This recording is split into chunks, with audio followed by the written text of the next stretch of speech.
Hello and welcome to Medieval Irish Warfare. My name is Hugh O'Clore and today we're going to be discussing the origins of the Irish people. This is a historical channel, but in order to best describe the Irish, I need to describe how the Irish viewed themselves and viewed the world. Ireland lacks a creation myth, and this is very likely due to the fact that our legends were written down after the coming of Christianity, and the story of the creation of the world given in Genesis would have to take precedence. What Ireland does have is it has a record of the mythological settlements of the island of Ireland. These are recorded in a very important medieval book, the Leabhar Gabhála Héireann, the Book of the Seizings of Ireland, and the account in that is mirrored in the Historia Brittonum, the history of the Britons in this case meaning the Welsh. So Ireland is first settled by the Fomhuirí. Now, any people existent in the world at this point in time, from a biblical point of view, have to be descendants of Noah. So the Fomhuirí are incorporated as descendants of Noah's son Ham, and as such they're regarded as being an accursed people. If you're familiar with Christian mythology, you'll understand why, and if not, you may read into it in your own time if you have an interest in doing so. The term Fomhuirí in Irish, it is a composite of two words. The first word fo, meaning under or beneath, and the second word is disputed.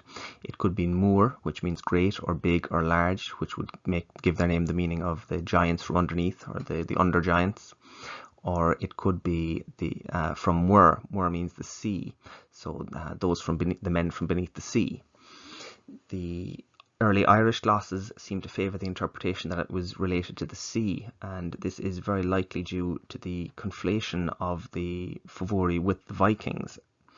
The Fomhuirí feature as sea raiders in Fáilim Cuchulainn, or the training of Cuchulainn, and in the later text, the Fomhuirí agus de Luchlannaigh, the Fomhuirí are very heavily associated with the Vikings, the Luchlannaigh. Now, in modern Irish, the term Fomhuireach can mean a giant or a pirate, or indeed a cyclops, and you'll understand why cyclops in a moment.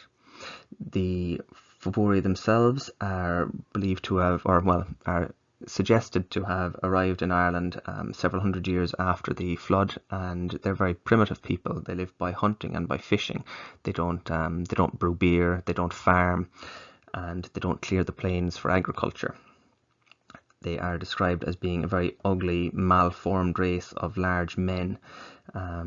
In some texts, the Leabhar na Húra, or the Book of the Dun Cow, they are described as having goats' heads, a single arm and a single leg. But that text, I think, is very much aimed at playing up their demonic aspect. The head of the goat obviously will have connotations with Satan, and the single arm and single leg reinforces their distinctiveness as demons as opposed to humans. Now, the earlier sources, the Fomhuirí intermarry with the people of the goddess, the Tuatha Dé Danann.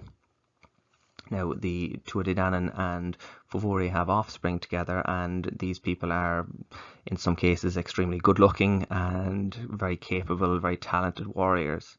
So maybe in the earlier stories, the Fomhuirí were much more human than is sometimes given credit.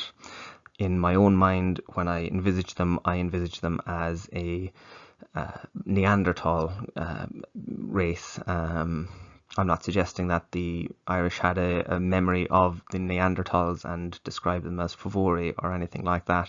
It's simply how I envisage them myself. So they have Ireland to themselves for several hundred years. They have some very interesting names. Balor is a very famous one. He had a single eye that was magical and killed people. In the early sources, he's known as Balor Balc Béamnach, or Balor of the Mighty Blows, and later as Balor na Súil Nimh, or Balor of the Poisonous Eye, which is generally rendered in English as Balor of the Evil Eye.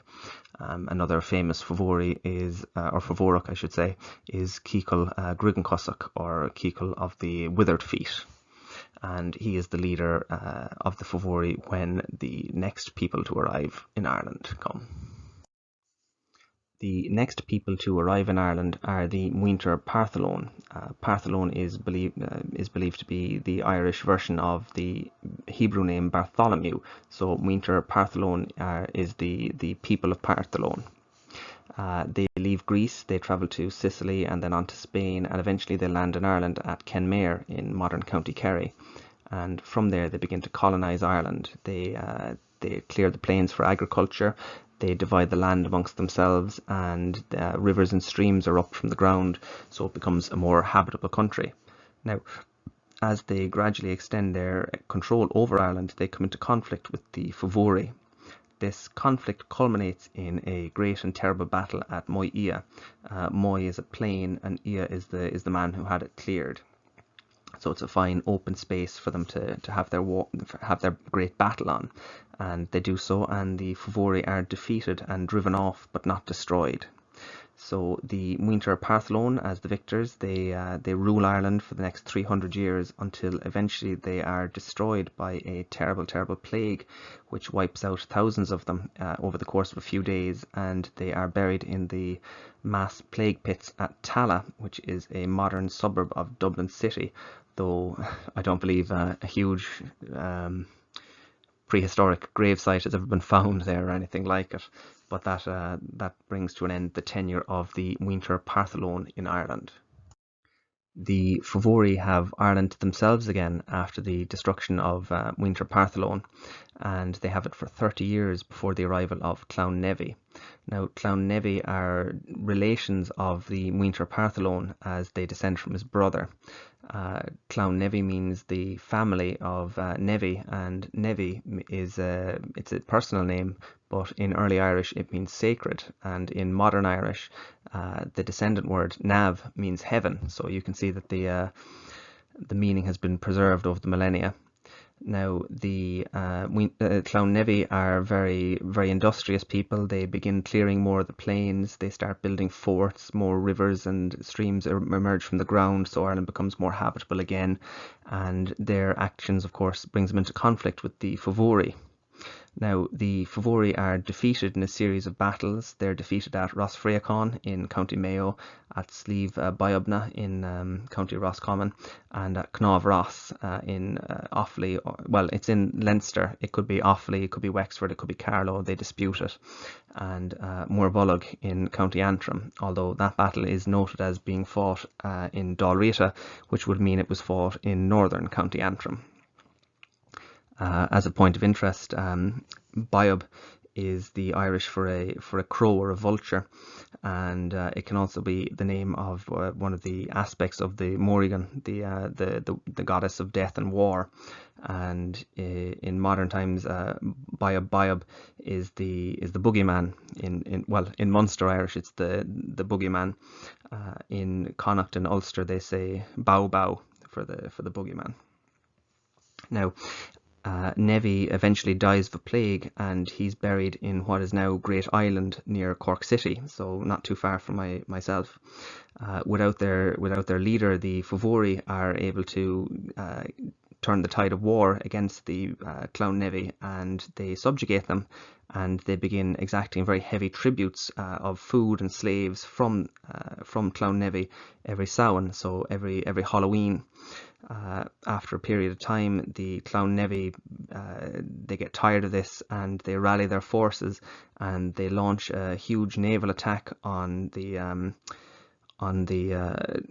Túr Conan, the Tower of Conan, which is on Tory Island off the Donegal coast, and they destroy the Favouri at this battle. They're victorious, and Conan is killed. But another Favouri leader, Mork, he arrives and he annihilates the Muintir Nevy, though he suffers very heavy losses in the engagement as well, and some of the survivors escape away overseas. So Ireland is again uninhabited, except by the Favouri. The power of Clown Nevy was shattered by the defeat, and the survivors were forced to flee from Ireland. Some of them fled to Britain, and some of them fled onwards to Greece. A portion of those who arrive in Greece were able to prosper and to multiply initially, and this alarmed the Greeks, so the Greeks attacked and enslaved them. They were then forced to drag great big sacks of earth from fertile regions and dump the earth over rocky terrain in order to make it arable. Now, this labour caused them to become known as the Furvolog, which means the bagmen, though they have other names like Furdownen, the men who dig the earth. but Fervolog is a good catch-all term for them. Now, occasionally you'll see Fervolog written as Ferbolog. This is due to an error in transcription. In Irish, a dot over a B will represent a H, but when it's being translated into English, often it's omitted. So the correct term is Fervolog. The Fervolog labour for 200 years before eventually deciding to escape and return to Ireland, which they do so. And when they arrive in Ireland, they don't come into conflict with the Fovori and are able to extend their control over all of Ireland. They proceed to divide Ireland into fifths from the Hill of Uisneach, specifically from what's now known as the Catstone. I don't know why, but in Irish it's known as All na Miran, or the Stone of Divisions. And they divide it into 5 kingdoms. This is the first record of kings in Ireland. The modern 4 provinces are in Irish referred to as fifths. So the province of Munster would be the Cuigamuan. The province of Ulster would be Cuigaulla. But there are of course only 4 provinces now, and the reference to them as fifths is a relic of the division at this point. The Fervolog establish a line of high kings which rule over Ireland for the next 40 years, and this culminates with the reign of Oki MacArc, who is regarded as a very effective and very powerful king, and it's he who comes into conflict with the next wave of invaders. These new arrivals were the Tuatha Dé Danann, the nation or the people of the goddess. They were also members of Clown Nevi, who had fled to Greece and settled near Athens, but they had become very powerful sorcerers rather than becoming enslaved, and they used their magic to help the Athenians to repel a Philistine invasion. They do so by reanimating the corpses of the dead Athenians and using the zombies to fight the Philistines. Now, the Philistines eventually figure out that pushing a wooden stake into the back of the necks of the dead Athenians stops them from being reanimated, and when the tide of war turns against the Tuatha Dé Danann, they flee off into the north. Where they end up varies from story to story. Sometimes it's Scotland, sometimes it's Norway, sometimes it's Lochlan, which can mean Scotland or Norway, but was probably a kingdom in the Hebrides. They inhabit 4 cities there and grow in strength and multiply until eventually they feel they're strong enough to challenge the Fervolog for control of Ireland. So they sail to Ireland, and when they land somewhere on the northern coast. They don't mention where, but they immediately burn their ships, and this is to prevent the Fovori from stealing their ships and using them against them. So clearly they had an ongoing antagonistic relationship with the Fovori, and they also remove the temptation to retreat to their ships. When the Fervolog see these great big plumes of smoke, they're tricked into believing that the Tuatha Dé Danann had arrived in clouds. Now, the Tuatha Dé Danann march to Slieve on Éireann, the Mountain of the Iron in County Leitrim, and they negotiate with the Fervolog for half of the island of Ireland. Now, the Fervolog decline this despite their kinship with them, and instead they opt to give battle, and this battle is the Cop Moytirith Hias, or the Southern Battle of Moytirith. Generally in English it's referred to as the First Battle of Moytirith. The Fervolog are defeated in the battle. Their king, Oki MacArc, is killed, but Sreng, the Fervolog champion, cuts off the hand of Nua, the leader of the Tuatha Dé Danann. In some of the stories, the Fervolog are driven from Ireland altogether, and they are forced to inhabit the offshore islands, and eventually they come back. Some of them settle in Ulster, some of them settle in Leinster, and some of them settle in Connacht. But in other versions, the Tuatha Dé Danann acknowledge their kinship with the Fervolog and offer them a portion of Ireland, but a reduced portion, only offering them a fifth, and the Fervolog choose the fifth of Connacht, the province of Connacht. Now, as Nua, the leader of the leader of the Tuatha Dé Danann, had lost his hand in the fighting, he's no longer eligible to be king of the Tuatha Dé Danann because he's blemished. So the Tuatha Dé Danann instead elect a man known as Oki Bress, who is half Fovorach. His father is a Fovorach, but his mother is a Tuatha Dé Danann, and Bress means mighty or beautiful, so he's made their new king. Unfortunately, I am running out of time, so I'll have to leave it at that and follow up with a part 2. The image on screen is a drawing of Sreng, the champion of the Fervolog, drawn by Mr. Jim Fitzpatrick, and his website is on screen if you like his work. The earlier image of Baylor of the Evil Eye is drawn by PJ Lynch, and again his website is on screen. Thank you very much for your time, and Slán Libh go léir.